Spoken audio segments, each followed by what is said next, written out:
Assalamualaikum warahmatullahi wabarakatuh. Baik, jadi pada kesempatan kali ini, saya dan teman kelompok saya mendapatkan tugas ujian akhir semester mata kuliah sistem operasi. Adapun materi yang ingin kami bahas pada kesempatan kali ini, yaitu yang pertama, instalasi Windows dan CMD, yang kedua, komponen Windows part 1, yang ketiga, komponen Windows part 2, keempat, instalasi Linux Ubuntu, yang kelima, Linux, yang keenam, utilitas lanjut Linux, dan yang ketujuh, instalasi Kali Linux dan Red Hat. Baik, tanpa banyak basa-basi, langsung saja kita kepada materi kita pada kesempatan kali ini. Langsung saja.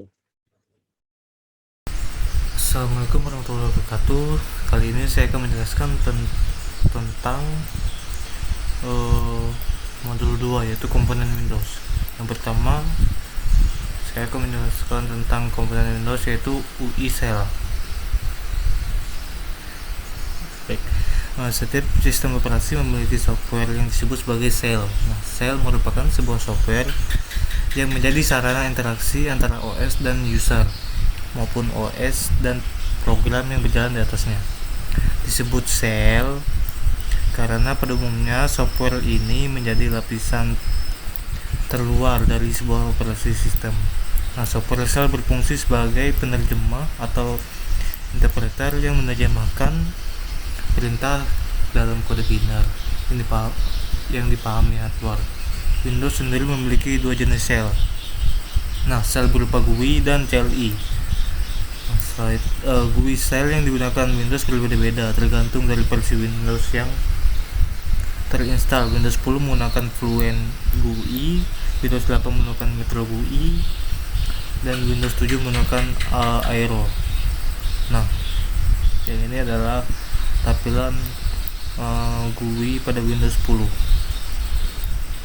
Shell tidak hanya berupa GUI, kebanyakan shell merupakan interface berupa command line atau CLI. Contoh shell CLI pada Windows ialah command prompt atau CMD. Dan PowerShell. Kedua shell tersebut juga menjadi interface antar program berjalan pada Windows. Ini tampilan CMD. Dia CLI. Yang kedua yaitu disk management. Sistem operasi Windows juga memiliki utility untuk mengelola drive penyimpanan yang terpasang pada sistem, yaitu disk management berfungsi untuk mengelola perangkat storage, partisi, serta file sistem yang digunakan.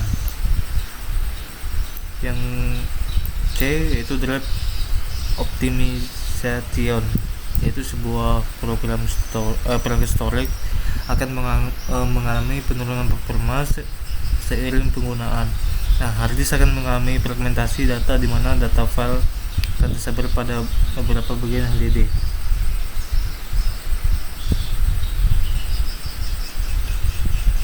Dan pada solid state drive akan terjadi penurunan kecepatan write seiring sepenuhnya penyimpanan. Software ini dapat melakukan defragmentasi atau menyusun ulang data yang terpencar pada HDD dan mengoptimalkan performa SSD. Selanjutnya yaitu saya akan menjelaskan tentang modul 3, yaitu komponen Windows. Komponen Windows yang pertama adalah File Explorer, software yang kebanyakan penggunaan Windows sudah kerap dalam penggunaannya. File Explorer memiliki fungsi manajemen direktori dan file pengguna. Yang selanjutnya itu Task Manager. Suatu sistem operasi akan menjadi landasan di mana program lain akan berjalan. Untuk menjalankan fungsi tersebut, suatu OS harus dapat mengelola sumber daya hardware yang akan digunakan. Kebanyakan OS modern dapat melakukan fungsi ini secara otomatis, namun tetap memberikan kendali pada pengguna.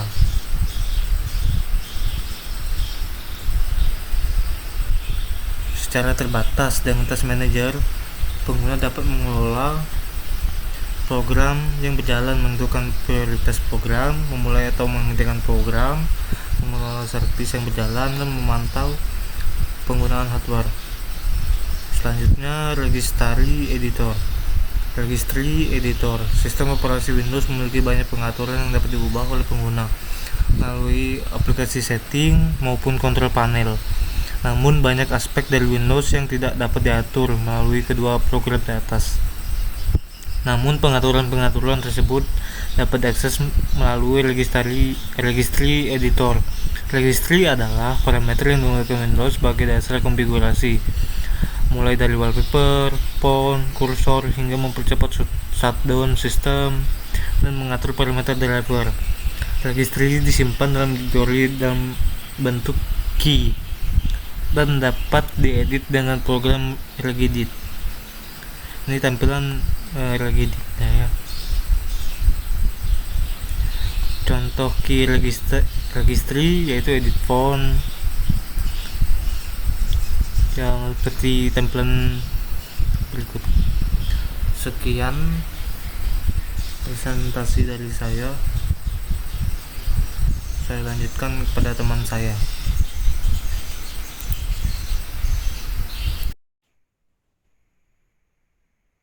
Assalamualaikum warahmatullahi wabarakatuh. Baik, pada kesempatan kali ini saya akan menjelaskan tahap-tahap instalasi sistem operasi Linux versinya Ubuntu versi 16. Sebelum kita melakukan instalasi, ada baiknya kita mempersiapkan terlebih dahulu. Pertama itu kita mempersiapkan PC atau laptop kalian. Yang kedua yaitu mempersiapkan software VirtualBox, dan yang ketiga persiapkan file ISO yang ingin kalian install. Selanjutnya kita buka, kemudian kita klik new. Di sini contoh, di sini saya akan membuat file name-nya yaitu was Ubuntu. Di sini secara otomatis akan buatkan tipenya Linux dan Ubuntu sesuai dengan versi dari PC atau laptop kalian, dan klik next. Di sini kita disuruh menentukan besaran RAM yang akan dijalankan di virtual machine kita nanti. Di sini selama masih hijau berarti masih aman ya. Berarti di sini saya akan memilih 4 GB saja dan kita klik next. Dan di sini hard disk, create the virtual hard disk now. Oke, kita create. Nah, next dan next. Nah, di sini kita akan menentukan besaran hard disk yang ingin kita gunakan di virtual machine kita nanti. Kemudian kita langsung saja create. Nah, di sini sudah jadi filenya. Kemudian ada baiknya kita masuk di menu setting, kemudian pilih storage, dan nah di sini sistem operasinya masih kosong ya. Nah, di sini kita masuk pada file dan charge virtual kita. Nah, di sini saya udah tentukan tempat file ISO-nya, kemudian klik open, kemudian oke. Langsung saja kita klik tombol start.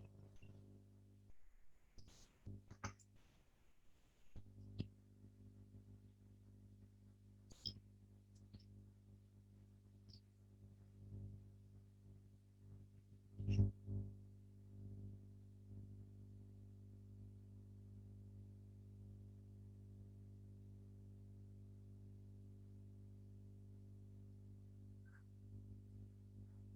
adalah tampilan awal pada saat proses instalasi Ubuntu.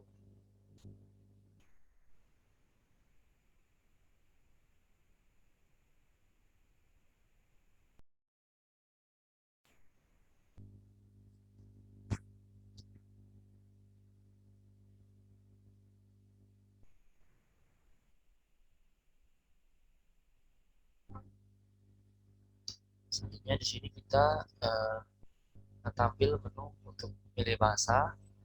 kemudian ada try Ubuntu dan install Ubuntu. Try Ubuntu ini biasanya digunakan buat mencoba tanpa diinstal. Ini biasanya berguna untuk mengecek jika ada error. Karena kita ingin menginstal secara permanen, maka kita klik install Ubuntu. Selanjutnya centang saja pada menu download update while install Ubuntu. Kemudian klik continue.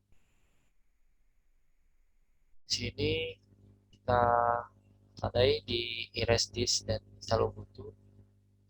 Kemudian klik install now. Jadinya di sini langsung saja kita klik continue.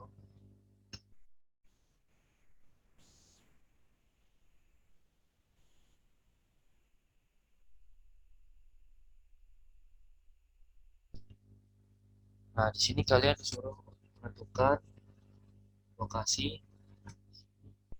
Contohnya saya bikin lokasi di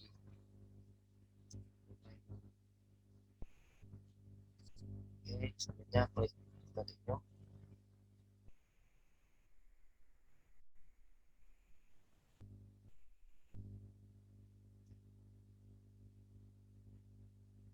Nah, di sini kalian disuruh memilih tipe keyboardnya ya. Nah, di sini kita pilih English US.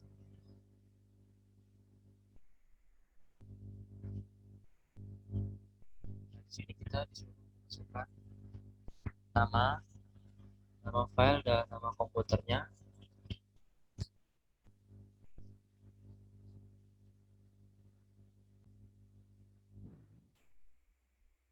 Di sini kita disuruh untuk masukkan nama. Contohnya di sini saya buat namanya UAS.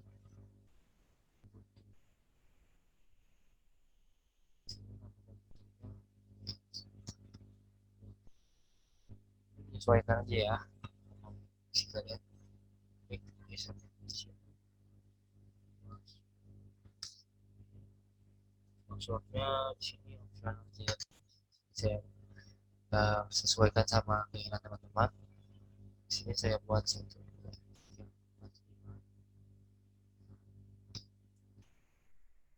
ya.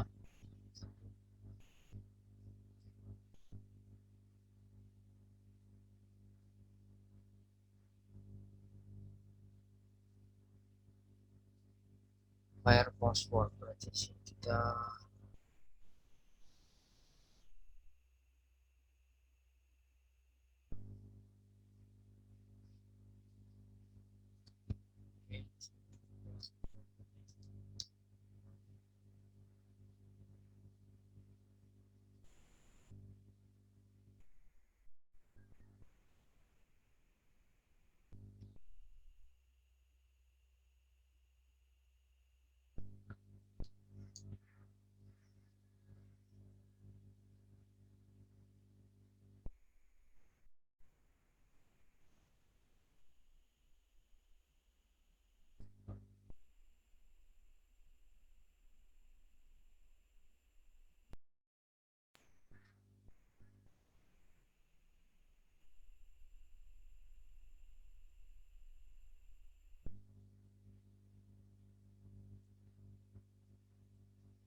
next. Nah, pada proses kali ini kita tinggal menunggu proses instalasi. Proses ini biasanya memakan waktu sekitar 15 sampai 30 menit sesuai dengan spesifikasi laptop atau PC kalian. Untuk sebat waktu, oke. Di sini saya bisa pause dulu, saya skip, kemudian nanti lanjutkan pada saat proses selanjutnya selesai. Saya pause dulu. Baik, selanjutnya di sini kita diperintahkan untuk start karena proses instalasinya telah selesai. Dan kita klik restart now.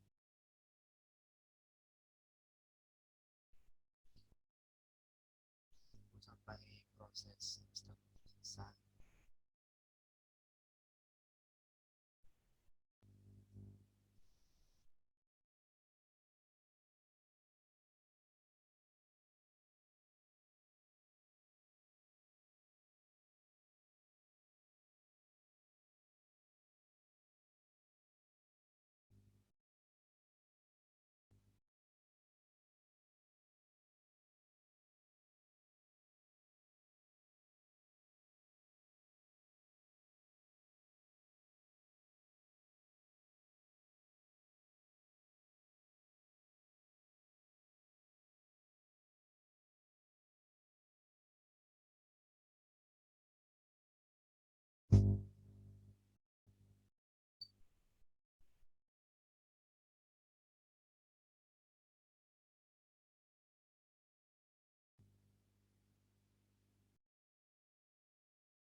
Baik, setelah proses instalasi selesai, selanjutnya masukkan password yang telah kita atur pada saat proses instalasi tadi dan klik enter.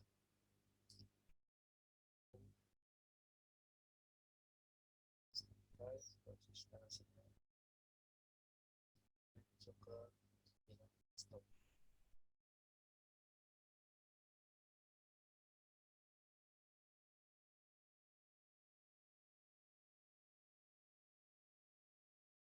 Jadi ini adalah tampilan dari sistem operasi Linux. Maka proses instalasi kita telah selesai. Silakan coba sendiri. Silakan coba sendiri. Sekian dari saya, terima kasih.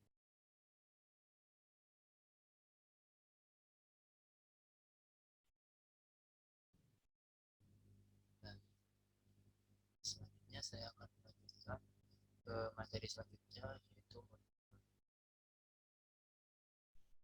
di sini ini ada modul 5 yaitu pengenalan tentang Linux. Pengertian Linux, sistem operasi Linux atau Unix merupakan sekumpulan program yang berfungsi sebagai perantara antara komputer dengan user. Program komputer yang mengalokasikan sumber daya sistem dan mengkoordinasi seluruh detail dari internal komputer disebut sistem operasi atau kernel. Ini ada contoh command line interpreter.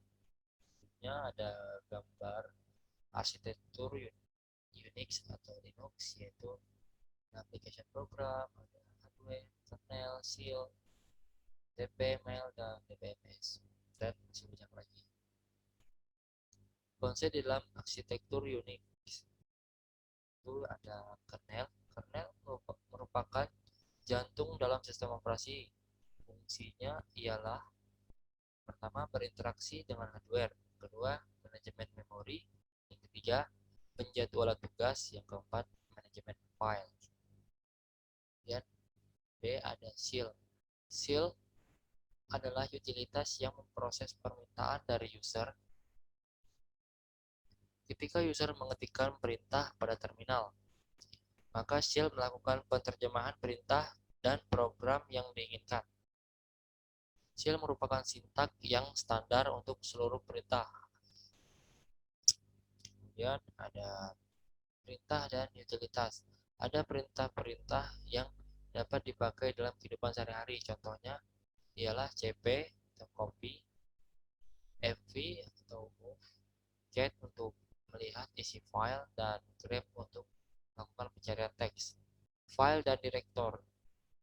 Seluruh data Unix terorganisasi ke dalam file. Seluruh file lalu diorganisasikan ke dalam direktori. Kemudian direktori diorganisasikan lagi ke dalam susunan struktur pohon yang bernama file system. Selanjutnya ada file manajemen. Di sini kita bisa melihat contoh-contoh perintah pada Linux dan masih banyak lagi. Sekian dari saya. Assalamualaikum warahmatullahi wabarakatuh. Terima kasih.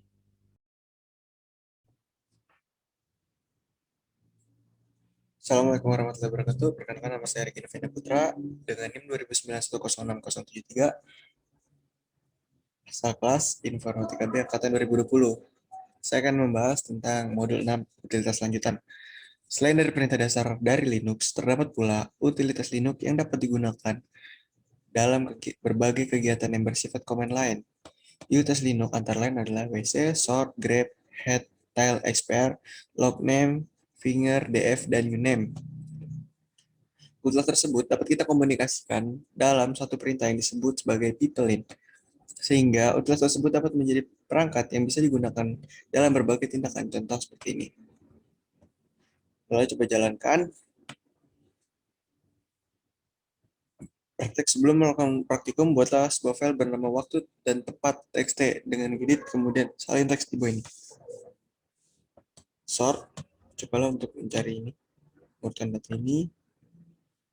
WC adalah utilitas untuk menghitung jumlah baris kata dan karakter. Cobalah ini. Head adalah utilitas untuk mendapatkan sejumlah baris dimulai dari baris pertama. Coba kalian masukkan ini. Tile adalah utilitas untuk mendapatkan sejumlah baris di bawah dimulai dari baris tertentu atau sejumlah baris terakhir. Kalian coba ini. Grep berguna untuk mencari kata tertentu. Coba ini untuk mencari kata tertentu tersebut. XPR berguna sebagai media perhitungan bilangan bulat. Contohnya seperti ini. Tambahan, pengurangan, perkalian, pembagian, dan persenan. Logname digunakan untuk menampilkan nama login. Cobalah untuk memasukkan perintah logname ke dalam terminal. 8. Finger digunakan untuk menampilkan informasi mengenai pemakaian lokal maupun remote. Cobalah untuk memasukkan perintah finger ke dalam terminal. 9. Def digunakan untuk menampilkan informasi mengenai hard disk. Cobalah untuk memasukkan perintah df ke dalam terminal. Uname digunakan untuk menampilkan informasi mengenai sistem Linux yang sedang digunakan. Cobalah uname m, uname n, uname r, uname v. Sekian, terima kasih.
Kan nama saya Riki Novenda Putra, saya akan menjelaskan tentang modul 7. Mencoba distro Linux, Kali Linux, dan Red Hat. Kali Linux.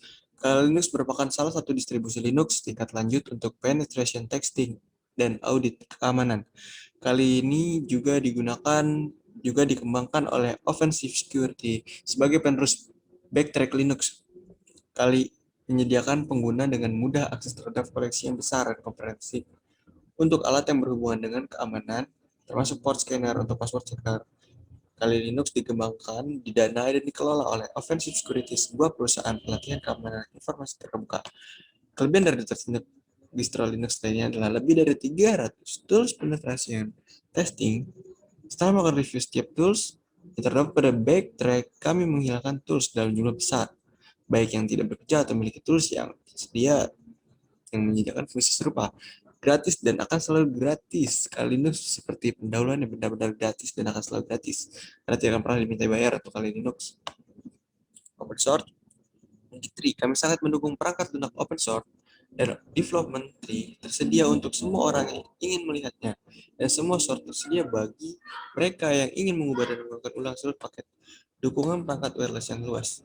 Kami telah membangun Kali Linux untuk mendukung perangkat wireless sebanyak mungkin yang kami bisa, yang memungkinkan berjalan dengan baik pada berbagainya perangkat keras dan kompatibel dengan berbagai USB dan perangkat wireless lainnya.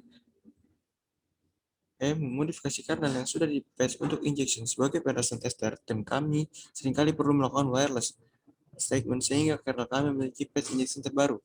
Lingkungan pengembangan yang aman. Kali Linux tim terdiri dari sekelompok orang yang terpercaya yang hanya dapat commit paket dan berinteraksi dengan repository saat menggunakan beberapa protokol yang aman. Dapat dirubah-rubah sepenuhnya. Kami benar-benar memahami bahwa tidak semua orang yang akan setuju dengan keputusan desain kami, sehingga kami telah membuatnya semudah mungkin bagi pengguna berpengalaman untuk merubah Kali Linux sesuai dengan mereka. 2. Red Hat. Red Hat adalah salah satu distro Linux yang dapat digunakan sebagai sistem operasi untuk komputer server. Sistem operasi ini bermula dari tahun 1995 ketika Bob Young membeli bisnis Mark Ewing yang membuat sistem operasi berdasarkan Linux. Setelah pembelian itu, maka sistem operasi yang dibuat oleh Mark Ewing dikenal dengan nama Red Hat Linux. Young menjadi CEO dari perusahaan yang membawahi sistem operasinya tersebut. Kelebihan dari distro Linux ini adalah instalasi mudah, memiliki Red Hat, satu distro yang menerapkan model instalasi dengan adanya grafik user interface atau GUI sejak Red Hat 6. Hal ini memudahkan pengguna untuk melakukan pemasangan sistem operasi ini pada komputer atau laptop servermu. Memiliki antarmuka untuk konfigurasi sistem. Dalam sistem operasi berbagai Linux, konfigurasi sistem operasi dan Linux sebenarnya memiliki bentuk mentah yang berbentuk text field yang ada di folder sistem etc atau var. Untuk orang yang sudah familiar dengan pemrograman di Linux, maka mengedit langsung konfigurasi pada lokasi tersebut adalah hal yang mudah dan cenderung lebih memberikan keleluasan editing. Aplikasi inbuilt yang lengkap dan stabil Red Hat adalah salah satu sistem operasi Linux yang memberikan aplikasi bawaan terbaik serta gratis pada CD atau media instalasi Linux Red Hat. Memiliki dukungan kompatibilitas yang baik. Linux Red Hat selalu menyertakan library aplikasi yang memiliki kompatibilitas dengan versi aplikasi yang lebih lawas, sehingga aplikasi untuk versi sebelumnya masih bisa berjalan di versi terbarunya. Jaminan mutu yang baik. Red Hat adalah salah satu distro Linux yang memiliki kualitas terbaik. Banyak buku-buku belajar Linux yang memiliki contoh sistem operasi Linux Red Hat. Bahkan salah satu sertifikasi Linux, yaitu sebuah sertifikasi yang menunjukkan kapabilitas seseorang untuk menjalankan Linux yang paling dicari oleh Red Hat Certificate Engineer, RHCE. Orang yang penguasaan Linux Red Hat yang baik dianggap sebagai orang yang ahli dalam sistem operasi Linux atau komputasi server pada umumnya. Sekian dari saya, terima kasih. Assalamualaikum warahmatullahi wabarakatuh.